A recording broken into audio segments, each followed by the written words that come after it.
Salmos 101 al 105. Una de las cosas más típicas que solemos decir los cristianos es que Dios es amor. Pero ¿a qué nos referimos con esto? El Salmo 103, que es el que se titula Dios es amor, y por eso he querido titular a este episodio así, pues es uno de los más conocidos y de los más amados que hay en todo el libro de los Salmos. Por lo tanto, ¿por qué para mí Dios es amor? Vosotros imaginaos una persona, ¿no?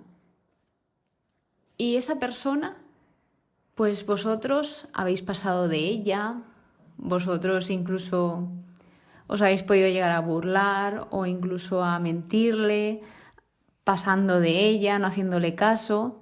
Y a pesar de todo eso, a pesar de haber pasado de ella, incluso que alguna vez hayas podido hablar más de ella, pues esa persona sigue ahí y cada vez te quiera más, te ame más, siga estando contigo cuando ya todos se han ido, pues esa persona ahí sigue, a pesar de todo lo que le has hecho, ahí sigue sin dejarte solo, apoyándote, levantándote los ánimos, y al final eso es amor. Nos tiene un amor tan inmenso, tan infinito, que a pesar de que le fallemos, que nos rebelemos contra Él, Él nos sigue amando y Él es perfecto en esto. Por eso Dios es amor. Para mí, la mejor definición del amor es Dios, porque nadie, absolutamente nadie nos va a amar tanto como Dios. Podemos intentar imitarlo e intentar mejorar día a día para amar de una forma igual a Él, pero al final somos humanos, somos personas imperfectas, pues cometemos errores, pero siempre podemos intentar mejorar y poco a poco ir acercándonos al amor del Señor. Y eso los demás también lo irán viendo reflejado en nosotros. Por lo tanto, dicho esto, vamos a empezar con el Salmo 101, titulado Espejo de Príncipes. Es un salmo escrito por David que también suele ser llamado Salmo de la Integridad, donde se retrata al príncipe virtuoso. Es un retrato de un príncipe virtuoso y aquí es donde David expresa su compromiso de vivir una vida justa y honrada delante de Dios. Es decir, él a lo largo de este salmo va comprometiéndose y diciendo qué es lo que él va a hacer.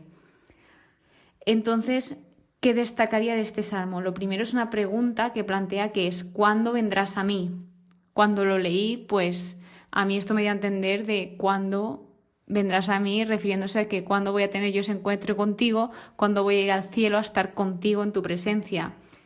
Y pues puede simbolizar varias cosas. Aquí puede estar refiriéndose a eso de cuándo vendrá a ese encuentro con él, o también, mejor dicho, en una definición más amplia, en un deseo profundo de experimentar la presencia y el consuelo de Dios, tanto en el presente como en el futuro. Creo que esta es una mejor definición de que al final, cuando vendrás a mí, es ese deseo de estar en presencia de Dios. También él desea ser justo, proceder con el corazón perfecto, es decir, proceder con el corazón perfecto significa vivir con integridad y sinceridad delante de Dios, es decir, vivir coherente a nuestros principios. También nos deja claro que detesta el mal. Y lo más importante para mí de este salmo, lo que más me impactó, fue el versículo 6, donde él destaca esa importancia que tiene el entorno, las personas por las cuales nos rodeamos. Es decir, él se está fijando quiénes van por el camino recto para así rodearse de estas personas. ¿Y por qué es importante rodearte de personas que caminen por el mismo camino que tú vas? Pues porque si tú en alguna vez caes o tienes algún momento de debilidad, siempre va a haber alguien que te sostenga, que te ayude o que tal vez haya pasado por una situación similar. Entonces es mucho mejor que te rodees por estos entornos sanos que pues por otros distintos. Pero también he de decir que en entornos distintos podemos estar ayudando, pero al final el entorno es las personas cercanas. Así que nunca debemos excluir a los demás, pero sí decidir a quién tenemos más cerquita, a nuestro círculo cercano. Entonces, el Salmo 102 es una oración en la desgracia. de estos salmos hay una gran cantidad en la Biblia, los hemos ido viendo, donde hay alguien que se encuentra en un estado muy fuerte. Por ejemplo, aquí en este caso es un estado de angustia que derrama su llanto ante Yahvé. Y él, pues, por ejemplo, usa comparaciones, también dice que primero Dios lo alzó y que luego le tiró. Y aquí he estado investigando porque pues Dios tiene este poder, ¿no?, para alzarnos y también pues para tirarnos. Y aquí pues esto puede simbolizar ese desconcierto que tenía esta persona o confusión ante las situaciones cambiantes de la vida, porque al final la vida va cambiando. Nosotros nunca vamos a estar en el mismo estado toda la vida. La vida cambia mucho. Así que nada es seguro y pues nos puede pasar esto, que nos confiemos en algo y de repente, ¡pum!, caemos. O al revés, que estemos abajo del todo y de repente subamos. La vida da muchas vueltas.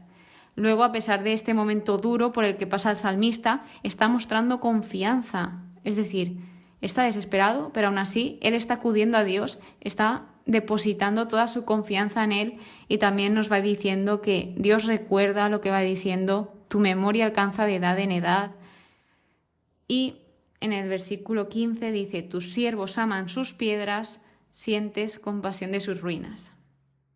Entonces aquí se ve que se refiere con que aman sus piedras, son los lugares sagrados, el templo, por ejemplo. Y yo me pensaba que se refería como a sus obstáculos, los obstáculos que tienen en la vida, que los aman, que los acogen y que pues que al final todo le buscan el propósito bueno, aunque sea malo. Entonces pues se ve que no era por ahí y que se refería más a los lugares sagrados. Y luego dice, sienten compasión de sus ruinas. Aquí, en esta segunda parte del versículo 15, nos expresa ese amor y preocupación por cualquier lugar o situación devastada o afectada. Es decir, en el Antiguo Testamento hubo muchísimas ocasiones donde construían el templo y luego los enemigos, los adversarios, lo tiraban. Lo volvían a construir, lo tiraban. Entonces ellos tenían una gran estima por el templo porque al final era como ese lugar donde ellos sentían incluso más cerca la presencia de Dios. Así que bien, pues por ejemplo también habla de cuando Yahvé reconstruya, que se volverá la oración del despojado, que su oración no despreciará. Luego nos dice en el versículo 19, quedará escrito para la edad futura. Quedará esto escrito para la edad futura. Y vemos que es cierto que esto quedó escrito para la edad futura, que podemos ser nosotros ahora mismo y que se ha conservado y que está llegando, pues como aquí decía, para la edad futura, que es verídico esto. Entonces, luego, pues se nos dice, ¿qué ha hecho Dios por su pueblo? Nos podemos hacer esa pregunta y este salmo nos la contesta. Dice, se ha inclinado, es decir, el mismísimo Dios se ha inclinado por nosotros, nos ha mirado y todo esto para escucharnos, para librarnos, para proclamarnos, o sea, para proclamar su palabra. Y pues lo que aquí también se ve es ese deseo por la unidad, ya que todos quieren estar unidos, estar a una para así servir a Dios. Aquí la verdad es que hay muchos puntos en este salmo, pero son muy importantes, ya que, por ejemplo, el versículo 28 dice, mas tú eres el mismo, no tienen fin tus años, refiriéndose a Dios, de que al final Él siempre es el mismo, Él nunca cambia y Él nos ama siempre, desde incluso antes de que existiese el mundo. Y, pues continuando, el Salmo 103, el Salmo estrella del episodio de hoy, que es Dios es amor. Como decía, es uno de los más conocidos y más amados. Este se suele conocer mucho por el versículo primero, que también es el mismo que el último, que es bendice alma mía al Señor. Y bien, ¿qué nos dice este salmo? Vamos por puntos. Primero, que no olvidemos los beneficios de Dios, los beneficios que ha hecho a lo largo de nuestra historia. Luego, también vemos qué hace Dios. Alguna de las cosas que hace Dios nos las indica aquí. Y dice, tus culpas perdona, cura todas tus dolencias, rescata tu vida de la fosa, es decir, cuando tal vez te encuentres en el punto más bajo de tu vida, ahí está Él para rescatarte, así lo hizo conmigo. Luego habla sobre el amor y su ternura y satura de bienes tu existencia, entre muchísimos otros, pero aquí destaca estos. Entonces luego se nos dice otro versículo que es muy destacado y muy famoso, que es: Yahvé es clemente y compasivo, lento a la cólera y lleno de amor. Y continúa diciendo: no nos trata según nuestros yerros, ni nos paga según nuestras culpas. Imaginaos lo bueno que es Dios, que a pesar de, como os comentaba, de que le fallemos, que le seamos infieles, Él no nos paga según nuestra culpa, como dice aquí. O sea, y encima nos da muchísimo más de lo que merecemos. Luego, que Dios, Él conoce de qué estamos hechos y que se da importancia al hombre, se destaca lo importante que es el hombre para Dios, ya que al final veremos en el siguiente episodio que muchos prodigios, la mayoría de los prodigios, son hechos en favor de los hombres. Y de hecho todos los mandamientos, todas las cosas que Él ha hecho para nosotros, su palabra, es todo para nuestro bien, para que nosotros vivamos felices y estemos pues viviendo la vida al máximo. Entonces pues se destaca esa importancia que tiene el hombre para Dios. Más tarde nos remarca que el amor de Yahvé, que el amor de Dios es eterno. Y por último hace referencia a unos héroes potentes, que es como aquí les llama, que se refiere a los que cumplen sus órdenes, las órdenes de Dios, y oyen la voz de su palabra, y oyen a Dios. Porque en los salmos anteriores, si recordáis, veíamos como ojalá escuchéis hoy la voz del Señor. Entonces, los que sí que la escuchan, pues aquí se les está llamando como héroes potentes, porque al final es algo que realmente es fácil, pero para el humano es difícil, ya que nos cuesta mucho parar, escuchar. Entonces ellos son llamados así, héroes potentes. Y luego Salmo 104, aquí se titula Esplendores de la creación, que este salmo, esta repetición que se utiliza en la Eucaristía, se ha dicho hace muy poquito. Hace 2 días en la iglesia se decía este salmo: envía tu espíritu, Señor, y renueva la faz de la tierra. Donde aquí lo que hace es destacar a Dios como creador y sustentador de toda la creación. En este salmo está describiendo la belleza y la perfección de la obra de Dios en la naturaleza y nos va hablando de la creación básicamente. Este salmo es de la creación. Aquí, como algo interesante que comentaros, es ¿para qué se creó el sol y la luna? En específico habla de la luna, luego nos habla del sol un poco más en profundidad, pero dice que la luna se creó para marcar los tiempos. Y esto me parece interesante que se cuente de esta forma aquí en los Salmos. Entonces también habla del hombre, sobre cuándo sale a trabajar. Dice, para hacer su faena sale a su trabajo hasta la tarde.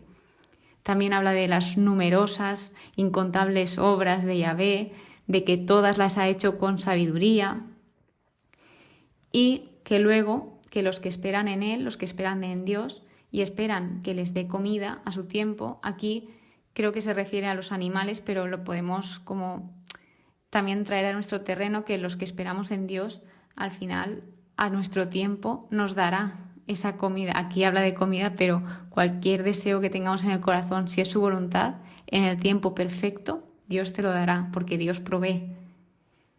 Entonces, dicho esto, el último salmo de este episodio es el 105, donde habla sobre la maravillosa historia de Israel, que este es uno de los salmos históricos más relevantes, ya que, por ejemplo, en la Iglesia Católica se lee en la Vigilia Pascual o, por ejemplo, en la festividad de San José. Y en este salmo lo que está haciendo es narrar los elementos clave en la historia de Israel. Así pues, algo central también es la fidelidad de Yahvé a las promesas de los patriarcas, porque aquí empieza como del versículo 1 al 6 a un invitatorio donde se nos invita a alabar a Dios, a adorarlo, a darle gracias, etc. Y luego ya se nos va hablando de Abraham, refiriéndose a él como su siervo, que este es con quien hizo el pacto, también se refiere a él como su servidor en este salmo, Isaac, que es con quien hizo el juramento, Jacob, que aquí lo llama su elegido, o también Jacob pasó a llamarse Israel, es decir, Jacob es la misma persona que Israel, simplemente que Dios lo nombró Israel, por eso se llama el pueblo Israel, por Jacob, y con él hizo la alianza eterna.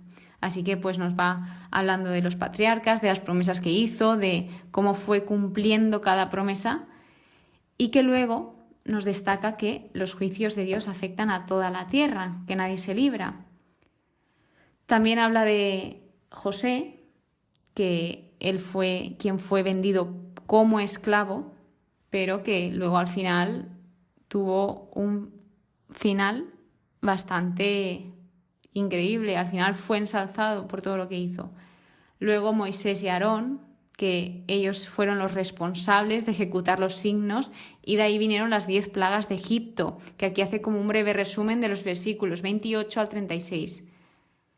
Nos dice que ni uno solo flaqueó de entre las tribus, es decir, de los fieles al Señor, a pesar de que hubo todas las plagas, ni uno solo flaqueó, es decir, ni uno solo pereció, y que cuando necesitaban alimento, cuando necesitaban cualquier cosa, Dios proveía esto. Él les dio la provisión de maná y como que les cubría las necesidades. Y luego pues vemos como que todo esto y todas las obras, actos e intervenciones de Dios, todo lo hizo en favor de su pueblo, y que al final esto también lo hizo para que así guarden sus preceptos y observen todas sus leyes, como indica el versículo 45. En definitiva, como vemos al final, Dios lo hace todo por nosotros y para nosotros, todo en beneficio del hombre y de que tengamos una vida feliz, y ya de nosotros depende de ir por el buen camino o por el no tan bueno. Entonces eso ya es decisión nuestra si queremos ser felices o no. Y también es decisión nuestra el dejar sentirse amado o no dejarse sentirse amado. Así que finalmente vemos como Dios es amor y que su amor es infinito, como nos decía el Salmo, y siempre lo hace todo por y para nosotros. Así que espero que hayas comprendido un poco más sobre esto. Muchísimas gracias por escucharme, que pases muy buen día y que Dios te bendiga.